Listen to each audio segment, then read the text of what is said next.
नमस्कार। आज हम तत्वों की दुनिया में एक बहुत ही दिलचस्प सफर पर निकलने वाले हैं। हम उस बुनियादी फर्क को समझेंगे जो हमारी दुनिया की हर चीज को बनाता है, धातु और अधातु। तो चलिए शुरू करते हैं।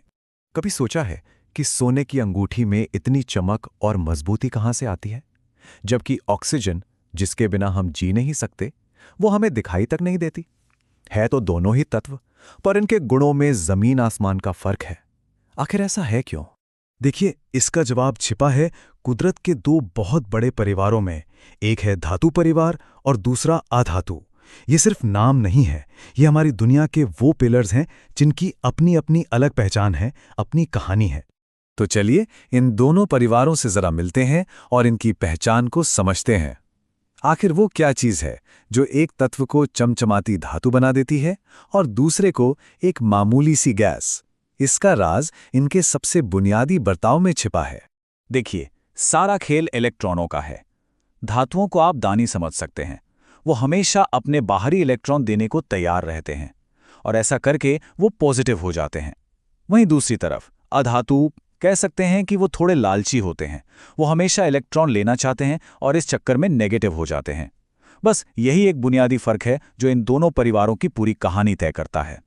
अच्छा, तो अब हम उनके अंदर का स्वभाव तो जान गए। चलिए अब देखते हैं कि ये चीज बाहर की दुनिया में कैसे दिखती है। तैयार हो जाइए एक जबरदस्त मुकाबले के लिए। एक तरफ चमक और दूसरी तरफ धुंधलापन। यहां देखिए, ये दोनों एक दूसरे से एकदम उल्टे हैं। एक तरफ है धातु, चमकदार, मजबूत और लचीले, गर्मी और बिजली के तो ये बेस्ट फ्रेंड हैं। और दूसरी तरफ हैं अधातु, ज्यादातर बेरंग, नाजुक और बिजली के दुश्मन। सच में ये दो अलग अलग दुनियाएं हैं। धातुओं का एक कमाल का गुण है कि उन्हें खींचकर पतले से पतले तारों में बदला जा सकता है। जरा तांबे के तारों के बारे में सोचिए। हमारे घरों में जो बिजली दौड़ रही है, वो धातुओं के इसी शानदार लचीलेपन की ही तो देन है। और अब जरा अधातुओं को देखिए। कोयले के टुकड़े को मोड़ने की कोशिश करेंगे तो क्या होगा? वो तो टूटकर बिखर जाएगा, है ना? इसी को भंगुरता कहते हैं। यह धातुओं के लचीलेपन का एकदम उल्टा है और ये दिखाता है कि इनके गुण कितने अलग हैं। चलिए अब फिजिकल दुनिया से थोड़ा और आगे बढ़ते हैं और केमिकल टकराव के मैदान में उतरते हैं। यहीं पर इन दानी और लालची तत्वों का असली रंग देखने को मिलेगा। इसका एक बहुत बढ़िया उदाहरण है जब ये ऑक्सीजन से मिलते हैं। जब कोई धातु जलता है तो वो बेसिक यानी क्षारीय ऑक्साइड बनाता है, लेकिन जब कोई अधातु जलता है तो वो एसिडिक यानी अम्लीय ऑक्साइड बनाता है। एक बार फिर इनका बर्ताव एकदम ऑपोजिट है और ये सब कुछ उनके इलेक्ट्रॉन देने या लेने की आदत से ही जुड़ा है। लेकिन सुनिए, धातु परिवार में भी सब एक जैसे नहीं हैं। ये है उनकी पावर रैंकिंग। सबसे ऊपर है पोटेशियम, जो अपने इलेक्ट्रॉन देने के लिए इतना बेचैन रहता है कि बहुत ज्यादा रिएक्टिव है। और इस रैंकिंग में सबसे नीचे है सोना, जो बहुत शांत और स्थिर है। तभी तो वो कभी अपनी चमक नहीं खोता और इतना कीमती होता है।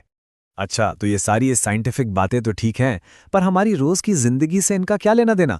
चलिए देखते हैं कि ये बुनियादी फर्क हमारी दुनिया को कैसे चलाता है। धातु हमारी मॉडर्न दुनिया की रीढ़ की हड्डी हैं। उनकी ताकत से आसमान छूती इमारतें और बड़े बड़े पुल बनते हैं। उनकी कंडक्टिविटी से हमारे घर रोशन होते हैं और उनकी चमक हमारी जिंदगी में खूबसूरती लाती है। सही मायनों में ये तरक्की का आधार हैं। और फिर आते हैं अधातु। शायद ये उतने चमकदार न हों, पर इनके बिना तो जिंदगी की कल्पना भी नहीं की जा सकती।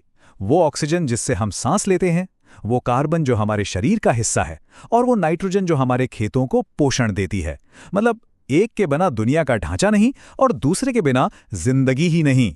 तो हमने देखा कि ये दोनों परिवार एक दूसरे से कितने अलग हैं, एकदम ऑपोजिट। पर क्या ये टकराव कोई कमी है या इसमें कोई गहरा राज छिपा है? तो चलिए एक आखिरी बार इस आमने सामने की टक्कर को देखते हैं। इलेक्ट्रॉन देना बनाम लेना, लचीलापन बनाम भंगुरता, सुचालक बनाम कुचालक, बेसिक बनाम एसिडिक। हर मोड़ पर ये एक दूसरे के बिल्कुल विपरीत खड़े हैं। और यही तो सबसे जरूरी बात है। उनका ये ऑपोजिट होना कोई कमी नहीं, बल्कि कुदरत की सबसे बड़ी खूबी है। जैसे दिन और रात होते हैं ना, ये विपरीत गुण मिलकर ही हमारी दुनिया को संतुलित और खूबसूरत बनाते हैं। एक के बिना दूसरा अधूरा है। तो हम इसे एक सवाल के साथ अपनी बात खत्म करते हैं। ये तत्व जो लगभग हर तरह से एक दूसरे के उलट हैं, ये कैसे हो सकता है कि इनका ये मौलिक टकराव ही असल में हमारी दुनिया का संतुलन बनाता है? सोचने वाली बात है ना?